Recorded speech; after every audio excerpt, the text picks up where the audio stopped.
Selamat pagi pemirsa, jumpa kembali bersama saya Syifa Aulia dalam Berita Kaltim hari ini. Sejumlah berita penting telah kami siapkan untuk Anda dan berikut diantaranya. Di Samarinda, seorang bocah yang masih duduk di bangku SMP diduga tewas akibat dianiaya teman sepermainan.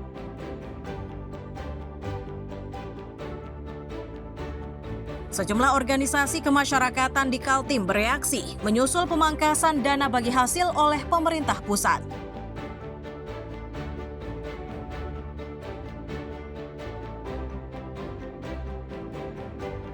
Puncak perayaan Jantung Sehat di Kalimantan Timur berlangsung meriah.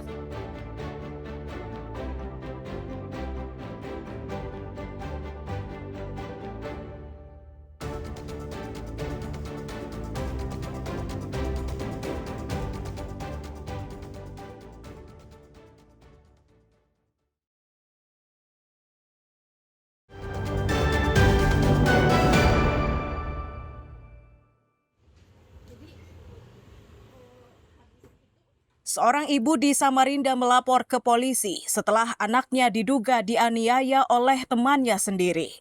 Bahkan akibat penganiayaan ini, korban berinisial RA yang baru berusia 14 tahun meninggal dunia. Ibu kandung korban bercerita, Senin malam 26 Oktober 2025 lalu, anaknya yang baru pulang bermain mengaku kepalanya sakit.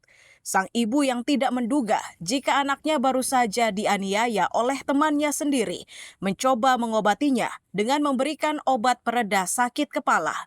Seisi rumah menjadi panik saat sang anak tidak lagi merespons saat namanya dipanggil.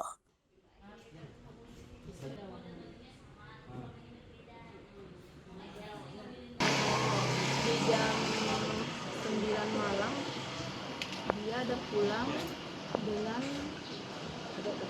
dia ada pulang dengan menangis, katanya kepalanya sakit.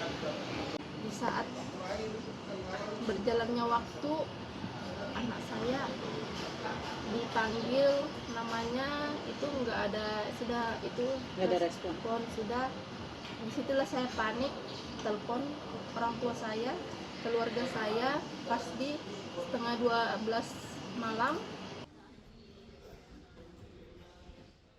Merespons kejadian ini, tim reaksi cepat perlindungan perempuan dan anak Kaltim langsung melakukan penyelidikan. Dugaan kematian korban terindikasi penganiayaan mulai terkuak.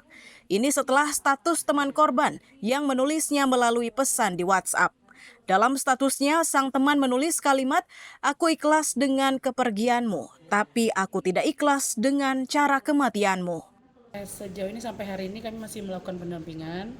Hari ini 2 saksi kembali yang dipanggil oleh pihak kepolisian, saksi yang mengungkap awal kasus ini bisa ketahuan gitu dari status WA-nya yang mengatakan, "Aku ikhlas dengan kepergianmu, tapi aku tidak ikhlas dengan cara kematianmu." Nah, itu. Jadi dipanggil hari ini. Nah, saksi ini dengan korban apa kedekatannya, Bu? Teman aja, teman satu main di lingkungan kampung tersebut, dan kebetulan dia menyaksikan pada saat kejadian malam itu. Dugaan penganiayaan yang berujung tewasnya korban hingga kini masih diselidiki polisi. TRC, PPA, dan ibu korban berharap perkara ini segera terungkap agar motif penganiayaan tersebut diketahui. Iswanto dan Amir Hamzah melaporkan dari Samarinda.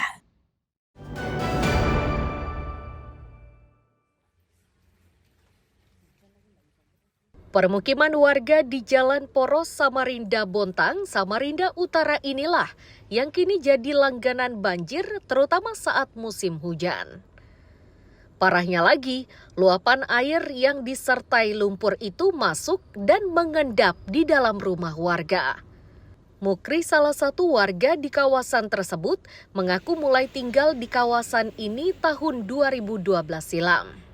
Sedangkan banjir baru terjadi sejak adanya aktivitas tambang yang berlokasi tidak jauh dari permukiman.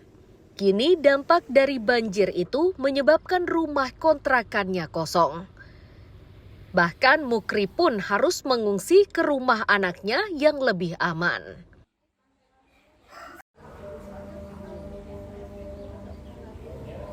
Tahun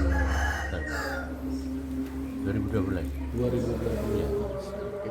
Sejak rumah itu sering banjir Pak ya? Iya. Kalau banjir baru aja itu gara-gara tambang itu. Oh gara-gara tambang. Gara-gara tambang itu. Kalau dulu nggak pernah banjir. Dulu nggak pernah Banjir tapi nggak pernah lumpur ini. Nggak pernah naik rumah. Nggak sampai lumpur. Ya itu tambang. Tambang ya. Ya. Kesedihan serupa juga dialami Murni. Dampak dari rumahnya yang sering terendam banjir bercampur lumpur menyebabkan perabotannya rusak berantakan. Jadi hancur semua rumah.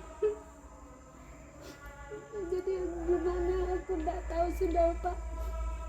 Mau berbuat apa lagi? Suami sudah tidak bisa kerja. Rumah hancur. Aku tuh tidak pakai mesin cuci, tak kucak-kucak aja karena tidak dibeli, tidak punya duit sudah. Semua rusak tuh barang-barang.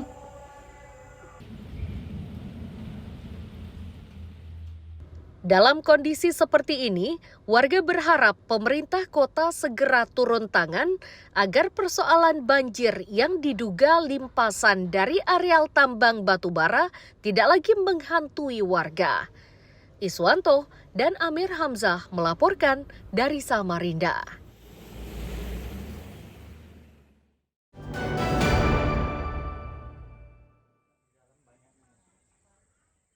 Dinding rumah milik Selamat yang berada di RT 13 Kelurahan Gunung Lingkas, Kota Tarakan ini runtuh setelah diguncang gempa berkekuatan 4,4 magnitudo pada Sabtu sore.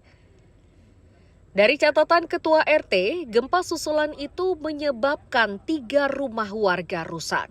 Saat gempa pertama terjadi pada Rabu 5 November, kerusakan pada rumah ini hanya terjadi pada bagian depan kamar tidur dan kamar mandi. Namun pada gempa susulan, dinding kamar tidur dan dinding kamar mandi jebol. Meski begitu, anggota keluarga ini tetap tinggal di rumah tersebut karena tidak memiliki pilihan lain untuk mengungsi.